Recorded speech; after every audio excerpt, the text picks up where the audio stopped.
जय हिंद मित्रांनो. MPSCच्या मार्फत आत्ताच एक रिव्हॉल्युशनरी निर्णय घेण्यात आलेला आहे बघा.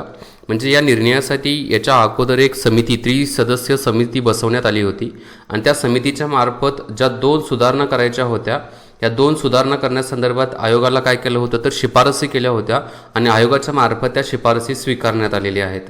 आता इथं दिलेल्या ज्या 2 जी कमिटी आहे समिती जी आहे ती समितीचे सदस्य आपण बघू, अध्यक्ष सदस्य बघू आणि त्याच्यानंतर या समितीच्या शिफारशीच्या आधारावरती त्याचं इम्प्लिमेंटेशन आयोगानं काय काय केलं ते पण समजून घेऊ. कारण राज्यसेवा मुख्य परीक्षा जी आहे या राज्यसेवा मुख्य परीक्षामध्ये एक नवीन बदल करण्यात आलेला आहे की जो पूर्णपणे UPSCचा पॅटर्न फॉलो करण्याचं काय केलेलं आहे तर याच्यामध्ये आपल्याला दिसत आहे राज्यसेवा मुख्य परीक्षेच्या बाबतीमध्ये. आता याच्यासाठी पहिल्यांदा समिती जी होती या समितीचे जे अध्यक्ष जे होते हे चंद्रकांत दळवी सर होते, जे की IAS सेवानिवृत्त अधिकारी होते, हे अध्यक्ष होते. आणि सदस्यांच्यामध्ये श्री धनंजय कमलाकर, त्याचबरोबर डॉक्टर SF पाटील हे माजी कुलगुरू सदस्य होते. या 3 जणांच्या समितीच्या मार्फत काय करण्यात आलेले आहे तर 2 गोष्टी सुचवण्यात आल्या होत्या. एक म्हणजे जो CSAT पेपर जो आहे हा CSAT पेपरला काय करायचा होता तर क्वालिफाय करायचा होता. ही पहिली शिफारस यांच्यामार्फत देण्यात आली होती आणि ही शिफारस जी आहे आत्ता होणाऱ्या 21 ऑगस्ट 2022ची जी राज्यसेवेची परीक्षा आहे त्याच्यासाठी लागू होणार आहे. म्हणजेच 2022च्या राज्यसेवेच्या परीक्षेसाठी CSAT क्वालिफाय असणार आहे. 33% मार्क्स भेटल्यानंतर तुम्ही काय करणार तर CSAT क्वालिफाय झालं त्याच्यानंतर तुमचा जो GSचा पेपर पहिला जो असणार त्याच्यावरती तुमचं मेरिट लागणार आहे. आता त्याच्यानंतर दुसरा एक निर्णय आत्ताच घेण्यात आलेला आहे तो म्हणजे हा आहे की जी MPSC राज्यसेवेची परीक्षा जी होती ती अगोदर कशा प्रकारची होती तर ऑब्जेक्टिव्ह होती, म्हणजे पर्याय असायचे आणि त्याच्यामधला एक पर्याय बरोबर असायचा, अशा प्रकारचे ऑब्जेक्टिव्हज होते. आता तिचं रूपांतर वर्णनात्मक परीक्षेमध्ये करण्यात आलेला आहे आणि हा एक आयोगाने घेतलेला एक खूप मोठा निर्णय आहे. कारण पूर्णपणे UPSCचा पॅटर्न इथं काय केलेला आहे तर आयोगाने फॉलो केलेला आहे. याच्या अगोदर आपण बघितलं तर याच्या अगोदर जी पूर्वपरीक्षा झाल्यानंतर मुख्य परीक्षा जी असायची ती 800 मार्काची असायची आणि त्याच्यामध्ये 100 मार्काचा इंटरव्ह्यू असायचा. पण हा पॅटर्न जो आहे हा आत्ताची ही राज्यसेवेची पूर्वपरीक्षा 21 ऑगस्ट 2022ची झाली, त्याच्यानंतरची मेन्स परीक्षा असणार आहे त्याच्यासाठी हाच पॅटर्न असणार आहे. पण 2023ला जी मुख्य परीक्षा होणार आहे ना या 2023ला होणाऱ्या मुख्य परीक्षेसाठी हा जो पॅटर्न असणार आहे वर्णनात्मक पॅटर्न जो आहे म्हणजेच डिस्क्रिप्टिव्ह जो पॅटर्न आहे हा डिस्क्रिप्टिव्ह पॅटर्न फॉलो केला जाणार आहे. म्हणजे आत्ताच्या परीक्षेसाठी ऑब्जेक्टिव्हच असणार आहे पण पुढच्या परीक्षेला काय असणार तर हा डिस्क्रिप्टिव्ह पॅटर्न असणार आहे. पण CSAT क्वालिफाय जो असणार आहे ते आत्ताच्या परीक्षेपासून करण्यात आलेला आहे. आता काय मुद्दा काय सांगण्यात आलेला आहे बघा की याच्यामध्ये जे वर्णनात्मक असणार आहे याच्यामध्ये स्वरूप कसं असणार आहे. आता वर्णनात्मक आपण बघितलं एकूण 9 पेपर याच्यामध्ये होणार, जसं UPSCचे 9 पेपर होतात तशा प्रकारे 9 पेपर याच्यामध्ये असणार आहेत. याच्यामध्ये भाषेचा पेपर पहिला जो असणार आहे तो मराठी असेल, भाषेचा पेपर दुसरा जो असणार आहे तो इंग्लिशमध्ये असणार आहे.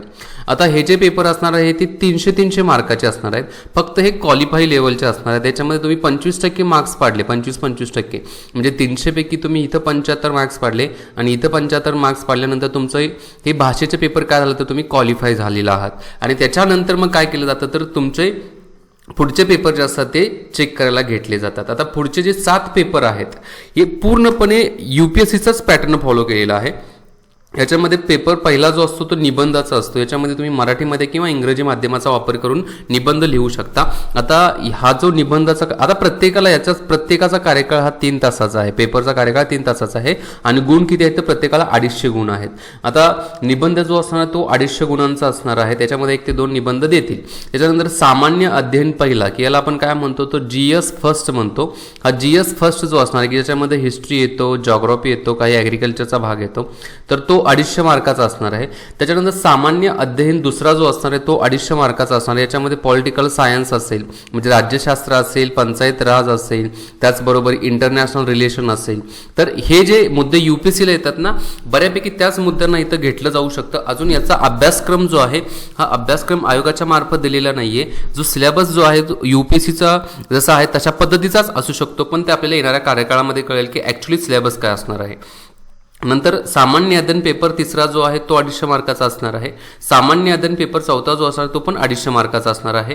आणि हे दोन मुद्दे जे UPSCला आहेत तसेच उचलून इथं घेतलेले आहेत की जे ऑप्शनल सब्जेक्ट जे असणार आहेत, ऑप्शनल सब्जेक्टचे दोन पेपर असणार, पेपर पहिला 250 मार्काचा आणि पेपर दुसरा 250 मार्काचा, असं 1750 मार्काची काय असणार आहे तर ही मुख्य परीक्षा असणार आहे की जी याच्या अगोदर 800 मार्काची होत होती, आता ती 1750 मार्काची असणार आहे.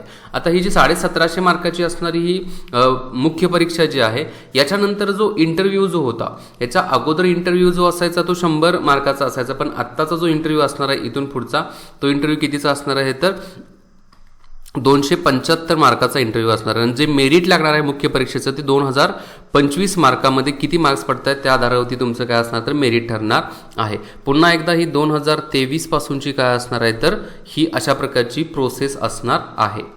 आता याच्यामध्ये मेन्शन करताना आयोगाने काय केलेलं बघा, सामान्य अध्ययन पहिला, दुसरा, तिसरा हे जे पेपर असणार याच्यामध्ये आंतरराष्ट्रीय, राष्ट्रीय आणि महाराष्ट्राच्या संदर्भात विषयांचा अभ्यासक्रमाचा समावेश राहील म्हटलेला आहे. पेपर चौथा जो असणार आहे तो नैतिकता, चारित्र्य आणि योग्यता म्हणजे इथिक्स अँड इंटिग्रिटी जो UPSCचा पेपर चौथा जो आहे ना सेम तो इथं काय करण्यात आलेला आहे तर ॲड करण्यात आलेला आहे. आता ह्या परीक्षा जी आहे राज्यसेवेची 2023 पासून याचा फायदा कोणाला असू शकतो की जे UPSCची तयारी करतायत त्यांच्यासाठी याचा खूप फायदा असू शकतो. आणि जी स्टुडंट UPSC आणि MPSC या दोघांना एकत्रित प्रिपरेशन करत असतील तर त्यांच्यासाठी पण काय झालेलं आहे तर हे खूप सोयीस्कर झालेलं आहे. आता ऑप्शनल सब्जेक्ट कोणते कोणते असणार आहेत बघा, इथं बघा ऑप्शनल सब्जेक्ट एकूण 24 देण्यात आलेले आहेत. ॲग्रिकल्चर आहे, कृषी असेल, त्याचबरोबर ॲनिमल हजबंडरी असेल, व्हेटरनरी सायन्स असेल म्हणजे पशुसंवर्धन आणि पशुवैज्ञानिक विज्ञान जे आहे, त्याच्यानंतर अँथ्रोपॉलॉजी जे आहे, मानववंशशास्त्र आहे, बॉटनी आहे, वनस्पतीशास्त्र आहे, केमिस्ट्री आहे, सिव्हिल इंजिनियर आहे, कॉमर्स अँड अकाउंटन्सी असेल, याच्यामध्ये इकॉनॉमिक्स पण आहे, इलेक्ट्रिकल इंजिनिअरिंग पण याच्यामध्ये येत आहे बघा. त्याचबरोबर जॉग्रॉफी आहे, जिओलॉजी आहे, हिस्ट्री आहे, लॉ आहे, मॅनेजमेंट व्यवस्थापन पण याच्यामध्ये येत आहे, मॅथमॅटिक्स पण आहे बघा, मेकॅनिकल इंजिनिअरिंग आहे, मेडिकल सायन्स आहे, फिलॉसॉफी आहे, फिजिक्स आहे, त्याच्यानंतर पॉलिटिकल सायन्स आणि इंटरनॅशनल रिलेशन आहे, सायकॉलॉजी आहे, त्याच्यानंतर पब्लिक ॲडमिनिस्ट्रेशन आहे, लोकप्रशासन आहे, सोशॉलॉजी आहे, नंतर स्टॅटिस्टिक्स असेल, झूलॉजी आहे, मराठी लिटरेचर आहे, असे एकूण 26 आहेत टोटल 26 ऑप्शनल सब्जेक्ट जे आहेत याच्यामध्ये समाविष्ट केलेले आहेत. आणि 26 पैकीच एक तुम्ही काय करू शकता तर ऑप्शनल सब्जेक्ट इथं निवडू शकता. आता पुढे काय सांगण्यात आलं हा मुद्दा खूप इम्पॉर्टंट आहे की इथं बघा राज्यसेवा मुख्य परीक्षेकरता वरीलप्रमाणे परीक्षा योजना राज्यसेवा मुख्य परीक्षा 2023 पासून लागू होणार आहे असं म्हटलेलं आहे बघा. आणि याच्या संदर्भातला राज्यसेवेच्या संदर्भातला पूर्व परीक्षेचा पण अभ्यासक्रम थोडा वेगळा असणार आहे आणि मुख्य परीक्षेचा जो अभ्यासक्रम असणार तो वेगळा असणार. याचं स्वतंत्र पद्धतीने काय केलं जाईल प्रसिद्धी केलं जाईल.